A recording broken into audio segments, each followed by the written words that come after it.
इस कार्यक्रम में यहाँ आए हुए सभी भाइयों का, यहाँ उपस्थित सभी प्रबुद्धजन, कमेटी के सभी सम्मानित जन, आप सभी लोगों को मैं हृदय से प्रणाम करता हूँ। आज बाबा साहब का दिन है। आपके गांव में अभी मैंने पूछा तो बताया कि सदियों से ये मेला लगता चला आ रहा है बाबा साहब के नाम पर। बाबा साहब अमर रहे, अमर रहे। बाबा साहब अमर रहे। दुनिया के सबसे बड़े समाज सुधारक थे बाबा साहब। न्यायविद थे, शिक्षाविद थे। बाबा साहब अधिवक्ता थे। और सबसे बड़ी बात कि बाबा साहब ने हमारे संविधान का निर्माण किया।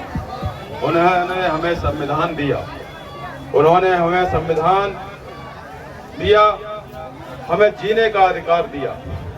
आज हम और आप अगर सही तरीके से सांस ले रहे हैं और अच्छी तरीके से जी रहे हैं, ये तो बाबा साहब की देन है।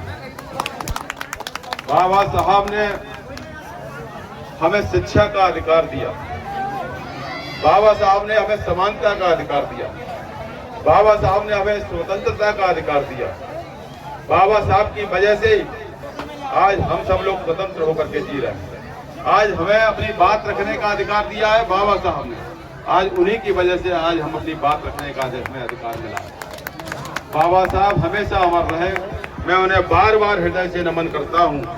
और बाबा साहब का जन्म 1891 में हुआ था। उनका बचपन बहुत ही संघर्षों में गुजरा। उनकी शिक्षा, इन मनवादी लोगों ने उन्हें शिक्षा लेने में बहुत कठिनाई आई। उन्होंने बड़ी मुश्किल से, बड़े संघर्ष से अपनी शिक्षा हासिल की। शिक्षा हासिल करने के बाद इस देश में ही नहीं, उन्होंने विदेशों में भी जाकर के शिक्षा हासिल की। उसके बाद इस संविधान का निर्माण किया। बाबा साहब ने सभी दलितों और पिछड़ों के लिए, इन्हें अधिकार दिलाने के लिए, इन्हें सम्मान दिलाने के लिए अपने पूरे जीवन भर संघर्ष किया।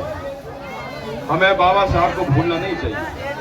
हमें ये संकल्प लेना चाहिए कि जो बाबा साहब ने हमें रास्ता दिखाया है, हम सब लोगों को मिलजुल करके उसी रास्ते पे आगे बढ़ना है।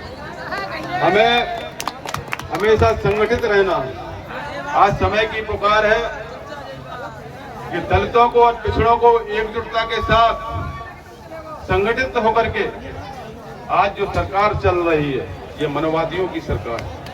ये संविधान को बदलना चाहती है। बाबा साहब के संविधान को खत्म करना चाहती है।